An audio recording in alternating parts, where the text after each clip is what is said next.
you're one of those dudes that's so dangerous because, you you don't look like this big burly guy walking in, but you're just a trained killer, bro. And so people they don't know they need to respect you at the highest level. And all of a sudden, here you come. Not only could you knock them out, but you could do about whatever you wanted to them. And yeah, but honestly, I feel like that's the humble part. I think that's what the sport teaches you, because you know what you're capable of. yeah.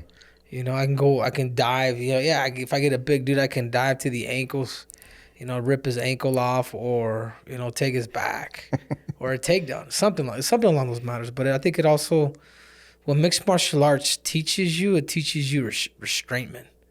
Like you only use, it's almost like being you only use those superpowers when it's necessary. Mm-hmm. But you're not going to go out there and use these superpowers when it's unnecessary. Well, at least that's for me, man. Maybe not every fighter, kind of has those rules, but I mean, that being said, I'm here for peace.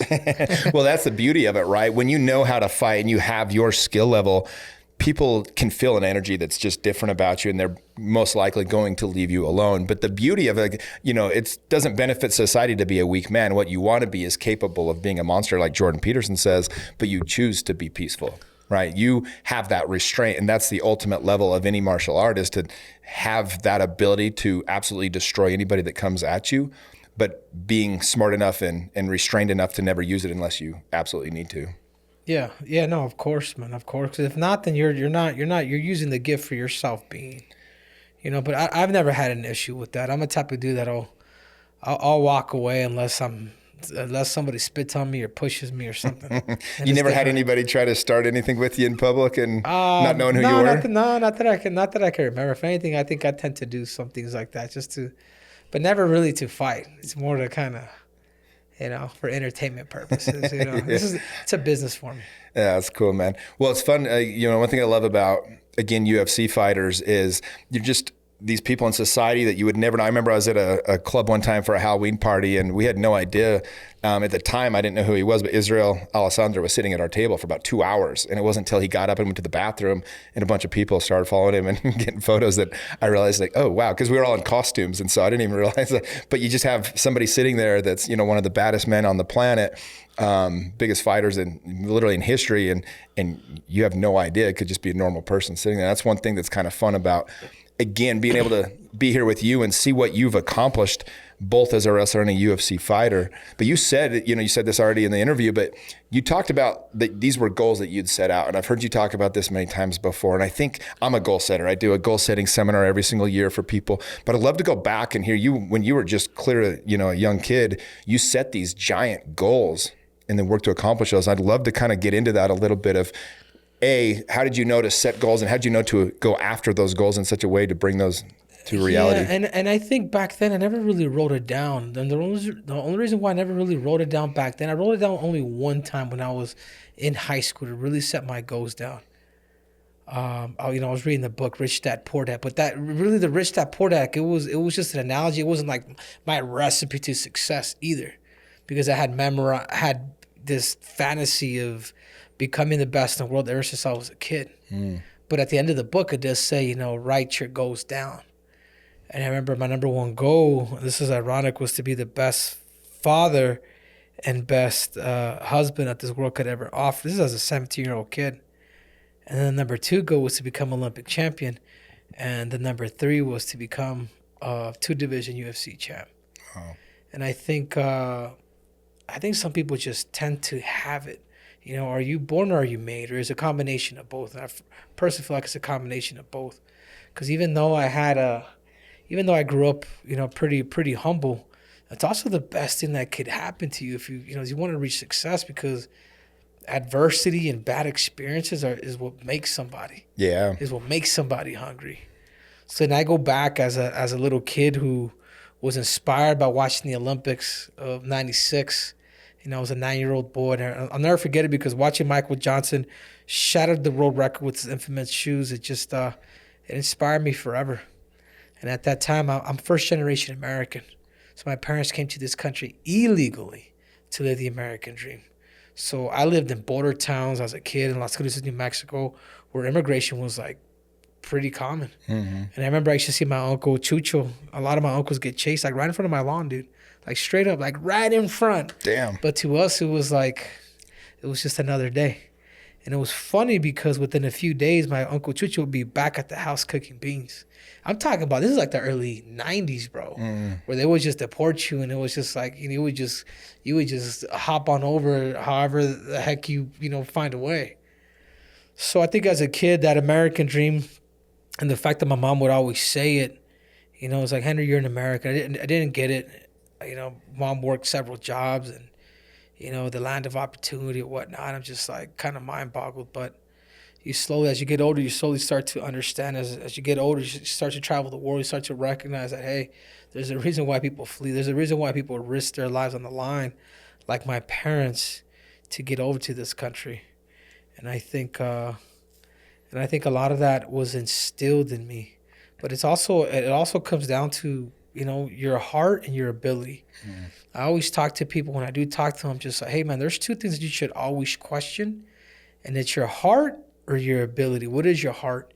Your heart is your passion, your will, your desire, your determination. Your passion is also suffering. Like the heart is something that you love so much that you're willing to suffer for in order to obtain. That's your heart. And then your ability.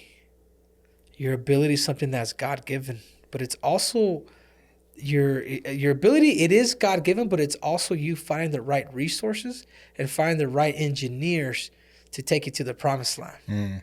You know what I'm saying? Because you cannot have all this heart, but yet not have the people who have been there before you to teach you.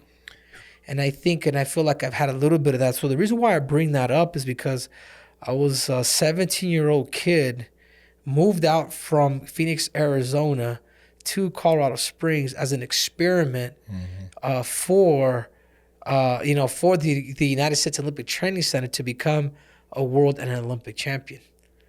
And, they had projected within 4 to 8 years, and I just wanted 4 years. I'm like, dude, I'm all in. So foregoing college, so doing all that. And I was a 17-year-old boy, and I saw there's guys that were trying to make 3-4 Olympic teams, and they didn't have the ability to do that. Why? It's because they had the heart, but their ability just wasn't there. I show up, 2004, I'm a kid. Within 2 years, I'm making a world team. For the United States, within 3 years, I'm making a world team. And then within those 4 years, I become an Olympian and then eventually an Olympic champion. But what it was, it's like my heart and my ability. And a lot of times it's people that have ability that people that have, this is your heart, this is your ability. People that have an ability at times but don't necessarily have the heart, they're like here. Like they could be a little lazy because they can rely just on ability. When they're still getting accolades, it's like they look like they're being productive, but really they're not living up at all to what they could be. But they're getting more done half-assing it than the average guy's getting done going full speed. Exactly. Or the heart, but their ability is just not there.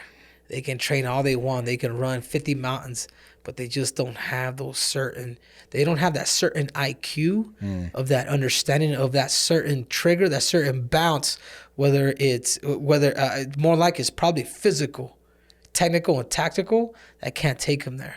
So it's a synergy. So when your heart is able to match your ability, it's not 50-50, it's 100 and 100.